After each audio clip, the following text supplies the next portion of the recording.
What are some things that performance membranes are doing that are really helping the industry take the first steps into high performance and better building practices? Yeah, I guess it started for me that I started personally adopting, wall wraps because I'm already doing them on site. I learnt about building better methods of using a vapour-permeable membrane. And I think the adoption is it's easy access to be like, well, I'm just swapping a product out. I'm not replacing or putting something totally new in. And so I think that's the big part. It's an easy entry point. That's what I often say to builders. G'day everyone and welcome back, or if you're new here, welcome to the Build Insite Podcast. So continuing a little mini-series today live from the Circa Studio in Port Melbourne at Bowens Hardware. We have a couple of guests in here. I've got Devin from Performance Membranes as well as Joel from Fantech. Guys, I'm going to throw it over to you quickly. Obviously, I've told everyone your names. Give us a little intro on yourselves and what you do. Yeah, certainly. So thanks for the invite, Luke. It's awesome to be here. So Joel Seagren, Fantech, as you've mentioned. So my background's mechanical engineering, and for probably the last 10 years, ventilation. So originally started in kind of some more commercial orientated stuff, but probably for about the last 9 years, it's been around heat recovery ventilation. So I work in kind of a sales, business development, technical kind of role in that space. Yeah, Devin Grant. I work for Performance Membranes, director of that, and basically got involved in membranes and that sort of thing from me being a builder. So I was a builder, have been a builder for the last 12 years.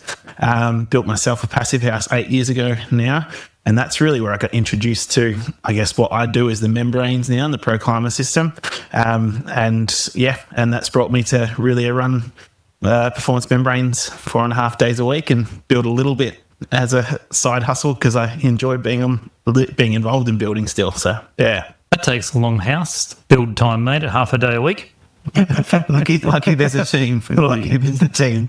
So teamwork makes the dream work, Dev. Yeah. But mate, let's start with you because obviously in Australia at the moment we're seeing a real shift and movement where I think we're trying to catch up on large part of the world, but the wraps are where a lot of it is taking off first. As we see the fancy blue wall wraps, dries bone labels, and the great Mento systems on the roof system. So performance membranes have had a big part to play in that, including myself and a lot of Melbourne and Victorian builders. But let's bring it right back to the basics really. And what are some things that performance membranes are doing that are really helping the industry take the first steps into high performance and better building practices? Yeah, I guess it started for me that I started personally adopting, wall wraps because I'm already doing them on site. I learnt about building better methods of using a vapour-permeable membrane. And I think the adoption is it's easy access to be like, well, I'm just swapping a product out. I'm not replacing or putting something totally new in. And so I think that's the big part. It's an easy entry point. That's what I often say to builders who come to our training, which is a big part. Like from day one, I've been training people. And I've trained nearly 2,000 people in just the Pro Climber membrane system. And that's because it's using the product as an easy entry point to be like, we're just swapping a product out for a wall wrap, taping, and then it's encouraging to be like, well, look at the next step. What's the roof look like? Or what, passive house might be level 10, but it's like, how do we make that incremental change towards a better house, a better industry, a longer term, better home? And I think passive house is in my opinion, is an end goal. I think what Performance Membranes Pro Climber are doing really well is it's taking care of weather management, making the structure more durable, and then focusing on airtightness, which is two really integral parts of building a well-built home. I guess I've always thought of it as two lanes. Weather tightness is one aspect. We want to protect our building well and use a good product that lasts for the period of time the building's going to be there, hopefully a long time. But then you've got the other aspect, which is airtightness, and that's unique to itself and very new in the building industry in Australia. So I always think about it in those two lanes rather than the whole system, because I think it's overwhelming at times. Yeah, I think that's a common thing. I know Joel's nodding here too, because the airtightness is where you come in, Joel, as well. And when we get to a certain level, and I'll let you do the talking with it. Yeah, so you're kind of asking Dean about how airtight that great old question, how airtight do we need to be before HRV makes sense? So I kind of dislike that question, and mostly because there isn't a line in the sand where one side it makes sense and the other side it doesn't. That's kind of seems pretty logical. But if we take half a step back, we can kind of say, look, ventilation is important. So even if you've got a really leaky building, on a windy day, there's way too much airflow, but who knows where it's coming from. On a still day, there could be bugger all airflow. So what we need to set up to begin with is some minimum levels of ventilation, even if it's leaky. So that could be something as simple as continuous run bathroom exhaust fans. There might be kind of high-low type setups, but that way you're getting some continuous ventilation into your buildings. Once you start getting a bit more airtight, I kind of see it as a bit of a spectrum. You start with some entry-level, lower-cost products in the way of might be decentralised stuff, work your way into some entry-level ducted, and then right down to your premium stuff as you get more airtight. There's some good bits of stuff out. I read some stuff by brands recently, modelled for Wellington on energy savings for buildings that were running kind of 1, 2, 3, 4, 5 out to 10 air changes per hour, and it with a nice efficient unit up into high 80s, 90%, even out at 5 and 6 air changes an hour, there's still good demonstrable benefits from full ducted heat recovery ventilation. So yeah, there's not a real line in the sand. It's bring your spend up as you get more airtight, you'll get better benefit from the heat recovery aspect. Do you think, Joel, there's a lack of understanding of mechanical ventilation? I think I know we use it for an array of different things, and you've assisted with whether it's bad airflow under a subfloor creating moisture issues. We build basements as well, so mechanical ventilation in non-habitable rooms underground. There's a whole concept that if I build airtight, I need to put ventilation in, so I won't build as airtight, so I don't need to put ventilation in. So do you think there's still needing more education is what I'm trying to say, to teach our trades and builders of exactly what types of ventilation are and why they're used? Yeah, definitely. I think everyone's familiar with traditional bathroom exhaust. That's been around a while. What our building code has grown up on is kind of the concept of natural ventilation for fresh air or supply air. Now, in commercial buildings, that's nicely regulated. There's an average 10 litres per second per person for offices, for example. But when we come into a residential setting, there's no minimum fresh air supply. It's assumed to come via operable windows, and that's why we have a operable window per room requirement. But of course, there's zero guarantee that those are being used, being opened at all. And in fact, most of the time they probably say close because of thermal comfort conditions. And I think that's where the challenge is, because window manufacturers are being pushed to make more sealed windows. Doors have got door seals. You don't get your occupancy permit these days unless there's a door seal under the front door. So buildings are becoming tighter, let alone from membranes and that sort of thing. But then you've got the other hardware items like your windows and doors, and then you've got closers on the top of your exhaust fans and that sort of thing. So buildings are becoming tighter, and that's where maybe the mold issues or different things come about. Yeah. And there's not that makeup there, I think, you guys. Yep, absolutely. And construction type, so precast concrete for apartments, intrinsically really airtight. If you cork those slabs well together, that's pretty much an airtight building. Mm-hmm. Yep.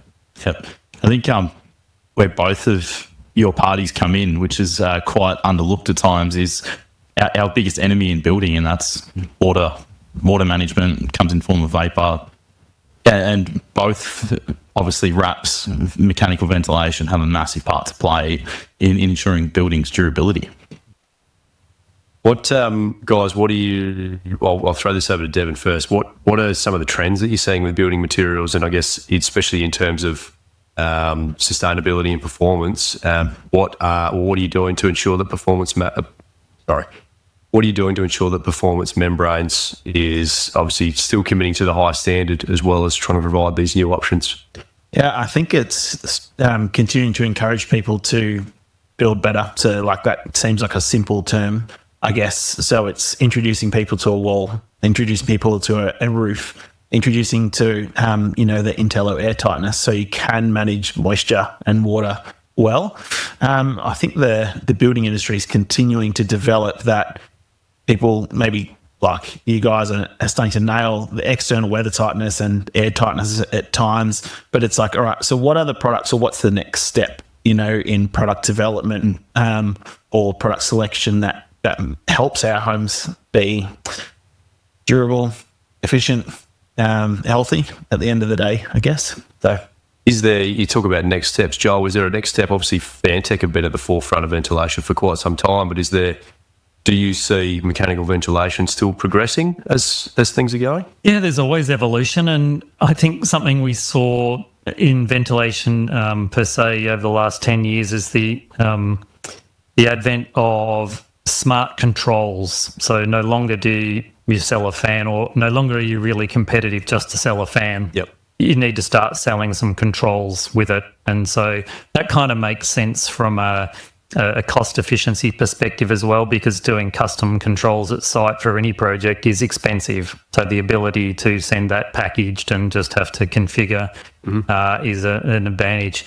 In the HRV space, look, the products we're dealing with mostly, they're European based, and they've got quite a history in that space already. So there's quite a bit of development.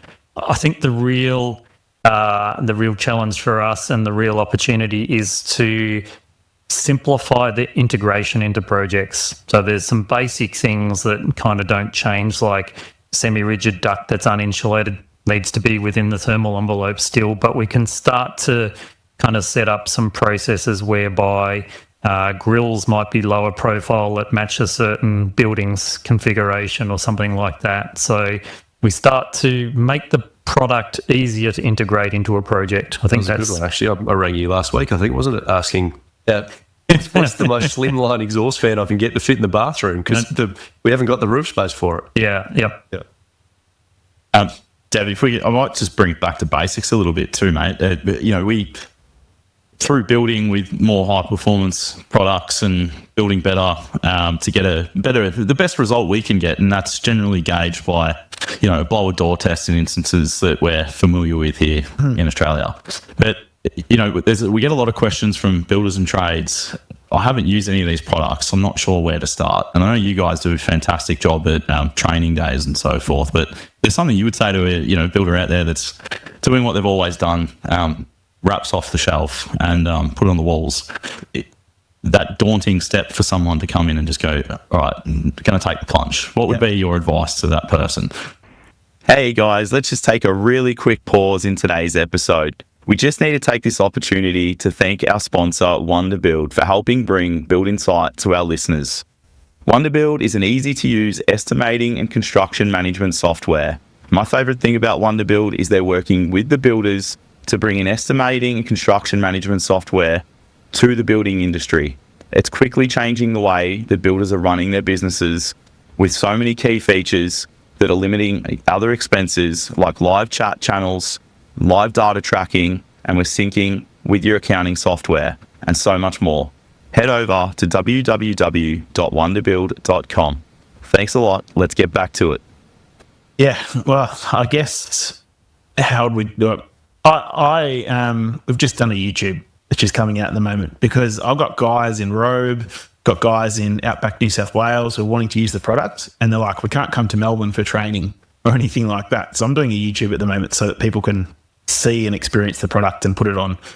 It's really an easy entry point, to get an incremental change on your building, just to adopt a tape and a wall membrane, because we already need it in our building projects. And in our climate zones in a lot of Victoria, some New South Wales, South Australia, Tassie, we have to have a class 4 vapour-permeable membrane anyway.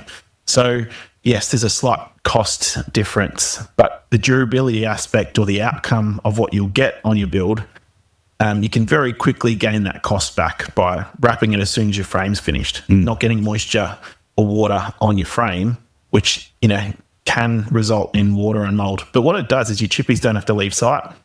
So you can finish your frame, wrap your wall, wrap your roof, and that cost might have been higher than what you would have done previously, but your chippies don't leave. You don't have to have the next frame job or job ready You can just be straightening and roughing in straight away. So the cost of preliminaries or actually having to go to another job or losing downtime days because you've got a wet weather day, well, you've got jobs that you can do internal or external works.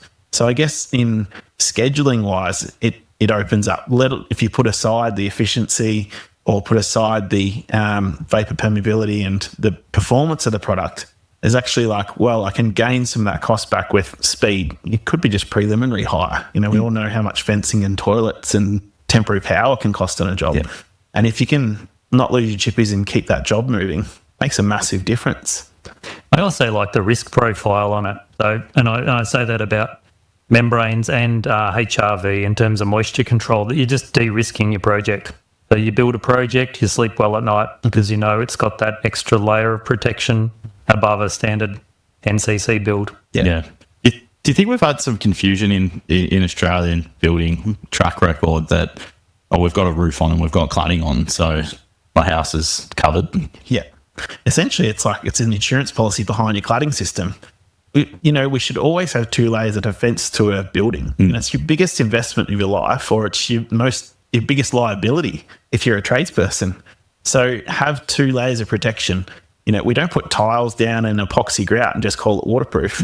We put a waterproofing membrane underneath the whole thing, right? So there's layers of redundancy that, behind, the first surface. Because wait till the caulking breaks down after 4 years and you get a leak on your window. Well, you want to know it's taped up and membrane behind it because you won't get the call back. And that's where the sleep easy at night option comes in, that you've got that layers of protection behind just the cladding system. It's almost changing the perception, isn't it, that your roof cladding and your wall cladding, it's just there for aesthetics and just to cover it up. Yeah. Your actual waterproof layer is the rain jacket and your membrane behind it. Yeah, that's right. Yeah. One other thing that's constantly baffles me is the level of detail and investigation into durability we do for what is far and away the biggest investment for any person. So we've got better regulations, I reckon, governing purchasing a fridge. And so consumer protection, electrical safety, energy efficiency, those things are heavily regulated on a $1,000 fridge, but you come and spend $1 million, $2 million house. Yeah. And it's less rigorously detailed. And you get a frame inspection, but then they don't come back until it's all finished. So all the really important stuff like your wraps, your insulation, or a lot of your other services, waterproofing, it's all gone unnoticed. Yeah. Yeah. I think New Zealand have about 11 inspections in the building, like a permit now. Nice. Has that been a long-term thing, or is that a recent I think change? it's more recently. So I went to New Zealand. So they have one which external membranes and sill tapes have to be in. They can't put windows in until sill tapes and membranes are on. Yeah. And then they have to have external cladding finished and insulation before they can even insulate or internally line. Is that a building certifier that goes out and does those? Yeah, but it's been less privatised and pushed back to councils now. But it's really interesting to be like, that many rigorous stages, waterproofing, have to flood test like the showers, and I've seen that in America. Yeah. And is that a European feature as well? Do you know? I think it's out of the leaky building syndrome. I've heard over there that it's forced, more rigorous inspections along the building project. Yep. Yeah, I think another really important one. Obviously, we've had the NCC changes that have all been implemented, and I know like Lukey with South Australia were, I think, we're one of the last states to adopt in October last year. So, well, fortunately, WA is still behind us. Okay. Actually, we have discussed that before. I don't think they have building inspections in WA. In Northern Territory. So, for closer states to Victoria, probably, we're earshot away. But, obviously, like ventilated cavities is obviously something that you work closely with as well, Dev, with the design phase as well. You get involved with that? Yeah, we've encouraged people to do it for quite a few years now, and now it's like being widely adopted. There's really not many cladding systems, if any, on the market that would not encourage a ventilated cavity system now, which is fantastic. Again, it's just a layer of redundancy. Like if there is a leak, water can go away somewhere. It's not just getting stuck between what traditionally is a foil sarking and some EPS cladding or something right up against each other. Now we've got these layers. There's a gap there. Water can drain to a toe flashing or to a flashing at the bottom of a weep hole, and it can actually get out. But also it means that there's air, and it's just like the fireplace stack effect. air can run up that ventilated cavity, up the roof, and it can dry out. Yep. Any of us on a cold winter's day can pick up a piece of metal sheeting or something like that, or a weatherboard, and what's on the back of it every single time on the downward face, it's water, wet. And that is no different. It's happening on your roof or on your walls once the building's finished. It's just that you don't see it anymore. Yeah. I think we've had a couple of, obviously being in the Macedon Ranges in a colder climate, had a couple of instances in houses where clients haven't decided to do anything with the existing, but go in, there's no sarking on the existing roof, and you'd have a frosty day where it's not melting until mid-morning at the earliest, and that condensation's coming down into that house structure. It's got insulation, it's going in there, and it's quite scary to think that that's how we built for such a long period of time. And it's no wonder, like you can hear Devin's passion in his voice talking about the excitement. I think that's one thing that we found with Backman Builders working with you gentlemen is we learn if we got questions. I think we went to a day in Bendigo, Joel, where you had the HRV there, and I took some guys down a few years ago, and until you actually get out there and start using certain products, if you've never used them before, it can be daunting. But if you can build a house, you can adapt and learn pretty quickly, in my opinion. Yeah, that's right. That's why we do training for free, and we have a training room specifically built around it, because when a builder touches the membrane, uses the tape, and actually experiences it, like, they're not intimidated by it anymore. I think from me being a builder, there are times when new products would come on the market and from a hardware, and you'd be like, this is going to suit really well, and I'll go to buy it, and it's like 6 out of the 12 items aren't available because they're in back order, or you don't get to experience it. You don't buy it again because it's like you're intimidated by, well, it wasn't available or it wasn't easy to use. And that's the opposite of what I want, because I know the products work really well for the outcome. So it's like, make it easy to use. The education has been key from day one for me, running performance membranes, because end of the day, like, education, you get the better outcome from it, and we get a sale. So the sales come on, that's what pays my wage at the end of the day. So that does happen, but throughout that journey, you've actually got benefit out of it. And that's, I think, I enjoy. Yeah. I think the next topic, this was a really crucial one that, Joel, you wanted to really touch on, range hoods. And I think I'd like to actually lead this off with a bit of a personal story of mine that Joel helped me on a project late last year. And I think just highlighting the importance of learning as you go. Well, not necessarily learning as you go, but just ensuring that you are still learning. We are really starting to dive into building as airtight as we can now on all of our projects. We had an instance that we've just installed a centralised HRV unit in the home, and the guy was running some of the duct one day, and gave me a phone call and said, "Why is there a gas plumber here?" I said, "What do you mean?" He's running a copper pipe for the gas heater, and he went, "Well, that could be a bit of a disaster. Like, how are we going to manage that? Like, if there's a gas appliance in the house, we've got a combustion appliance. What are we doing about managing the CO2 level?" So there was a bit of panic stations for a while there, because it was new to me. Fortunate enough that through Build Insite and a few other people, we've got relationships that we managed to find the right people to speak to about it. But putting in stuff like makeup air kits to help with that. Can you sort of obviously go into a lot more detail than my little introduction there on the do's and don'ts with range hoods? Yeah, that's a really good little anecdotal story there. So obviously we've been used to putting combustion heaters, whether it be a wall furnace or an open fire or wood fire, into buildings that have been leaky, and we've not really had to worry about how well they draw. Are there any unintended consequences? But once we start building fairly airtight, firstly, we've no longer got, for open fireplaces, any airflow into the building. So when that hot air starts to rise up the chimney, there's no replacement air. So if you're keen to head down that path, there are particular products with their own dedicated makeup air spigots. Getting onto range hoods, there's in line with that some similar issues, and that is that range hoods move an awful large amount of air, so way more than a bathroom exhaust fan or even a HRV system. You can be 100, 200, 300 litres a second in a big range hood. And they've got pretty healthy sized motors usually on them, on the fans, so that they can draw. They're not going to run out of fan power. They will get that air from somewhere.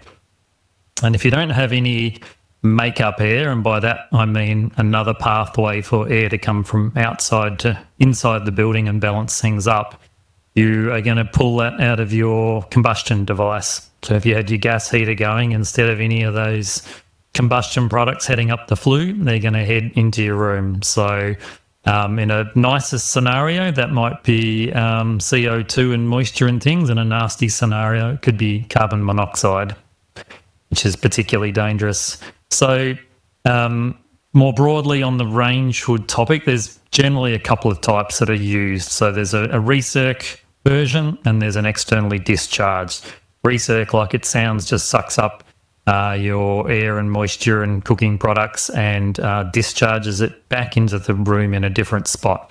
Now, hopefully along the way you catch a fair bit of grease. You won't catch any moisture in that, so that's an important thing to note. That will just be spat back out into the room. And you won't catch any particulate matter, so PM 2.5, those small little nasty particles that cause us health issues. Again, like moisture, just going to be spat back in.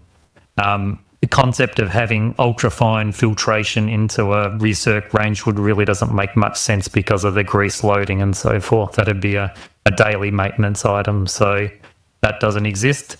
So really, the way to, well, with a recirc range hood, the obvious benefits are simplicity. You don't need to bother about the makeup air. And also energy efficiency. So you're not drawing in the middle of winter cold makeup air, and conversely in summer. They're your upsides. Your downsides obviously are you need to deal with the moisture. Now, HRV systems can do with that. That's not a problem.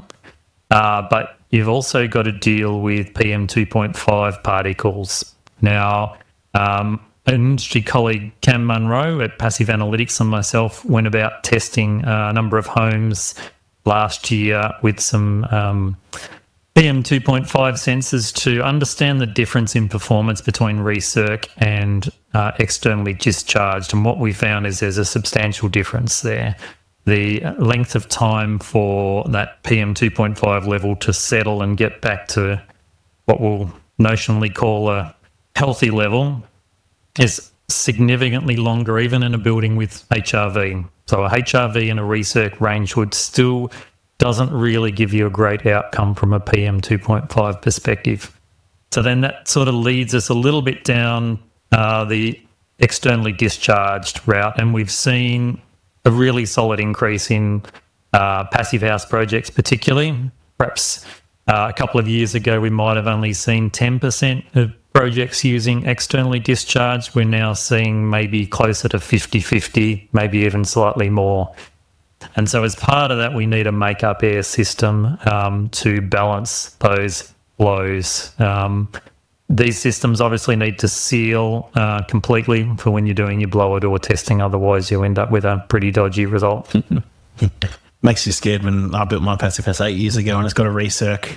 You know, essentially those recircs were invented for apartments, all right? Because apartments are basically glass on one side and then 3 walls of fireproof walls and tilt panel or suspended concrete. And so there's no airflow. So it's just basically filtering that air that's in the building when you're cooking.